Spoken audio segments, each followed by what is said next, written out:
Hey guys, my name is Achileshe Anichewe and welcome to Econ AG where I explain economics in the simplest way possible. So if you're new to my channel, please subscribe, and if you are already subscribed, thank you for watching yet another one of my videos. So without wasting much of your time, let's get to it.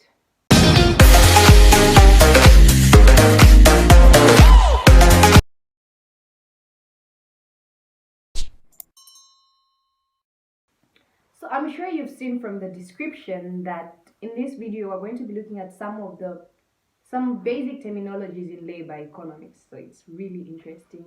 But before we get right into detail about the terminologies, a brief introduction of what labor economics is all about. So labor economics is basically, just from the name, it basically looks at the labor force, the employees, the employers, what type of relationship they have, and all those sorts of things. So it's a really interesting course, and I hope this video helps you in some way, in one way or another. I hope it helps you to learn something about labor economics. So yeah, let's get right to it. Let's get started. So for starters, it would be important to know that a company can get its labor, or rather its workers, from various places. For one, it can get from the national labor market, which is simply throughout the country. Like, let's say for example in Zambia, if let's say I'm in Lusaka province, I can get my workers from maybe Central province or a different province. So that's under the national labor market, the market or the workers throughout the entire country. Or a company can also get its workers from the local labor market, which is simply in the particular area you're in. And in other cases, the company can also get its labor from the international labor market, which is from other countries. So those are some of the places that a company can get its workers from.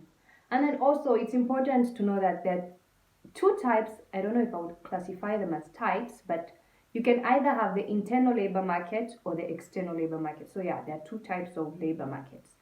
So the internal labor market, this is simply when a company hires its workers from within. This can be done maybe if someone is promoted. So that's a company using internal labor market. Let's say if a position of a manager opens up, instead of the company hiring a manager from somewhere else, they decide to promote one of their workers. So that's an example of internal labor market.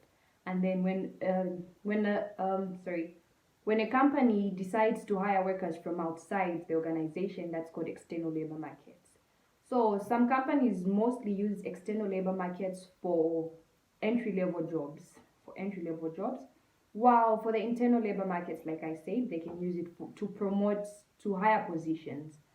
So the internal labor market is actually a good thing because it has its advantages to the company. One, it reduces the hiring and training costs because the worker that they are promoting is someone who's been working with them and is already familiar with the type of work they do. So it reduces the hiring and training costs. That's one of the advantages. The second advantage is that it reduces the risk of uncertainty because this is someone they're familiar with. This is someone they've been with for some time. So it reduces the risk of uncertainty.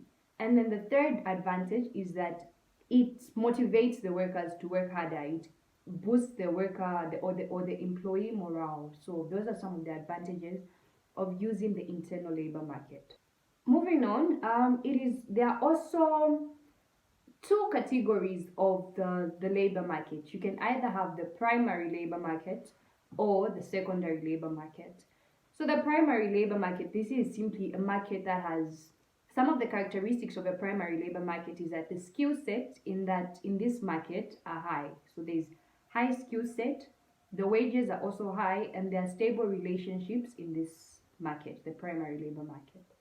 And then the other market, which is the secondary labor market, the characteristics of this market is that the skill set is low, so there's a low skill set, the wages are equally low, and there's also unstable relationships between the workers and the employers in this market. So another term I thought would be important to know is the labor force. So the labor force, this is simply non-institutionalized individuals who are aged 16 or above and are actively seeking for work or are already working. So I'll just repeat that. So the labor force, these are non-institutionalized individuals who are aged 16 and above, and they're working or they're actively seeking for work. So yeah, if you're in the labor force, you can either be employed or unemployed. Okay, so employed, of course, being somebody who's working, and for you to be classified as unemployed, you have to, this is somebody who's not working but is actively seeking work. So that's somebody who's unemployed. So that's about the labor force. Okay, so finally, the last two things I will talk about is the discouraged workers and also the added worker effect. So the discouraged workers, this is simply when workers give up on work. They give up on looking for work because they can't find jobs. So they decide, they drop out of the labor market due to failure to find work or difficulties to find work. So that's discouraged. Those are discouraged workers. People who stopped looking for work, who dropped out of the labor force because they can't find jobs. So those are discouraged workers. And then discouraged workers, if there are many discouraged workers in an economy, it will cause the unemployment rate to look lower than it actually is, when in the actual sense it is actually higher. I hope you understand what I mean. The added workers, because people have given up on looking for work, they've given up on looking for jobs because they can't find any, they decide to drop out of the labor force, causing the unemployment rate to actually look lower than it actually is. So that's on discouraged workers. And on the added worker effect, this happens when workers are laid off. So when some workers are fired, and then more workers decide to join the labor market because of the workers who've been laid off, in hope of being employed at the place where the other workers were working. So this causes the unemployment rate to shoot up. That's on added worker effect and discouraged workers. Okay, so that's all I had for you guys in this video. I hope you found it helpful. I hope it was beneficial. Please don't forget to like, leave a thumbs up, subscribe, and tell a friend to tell a friend.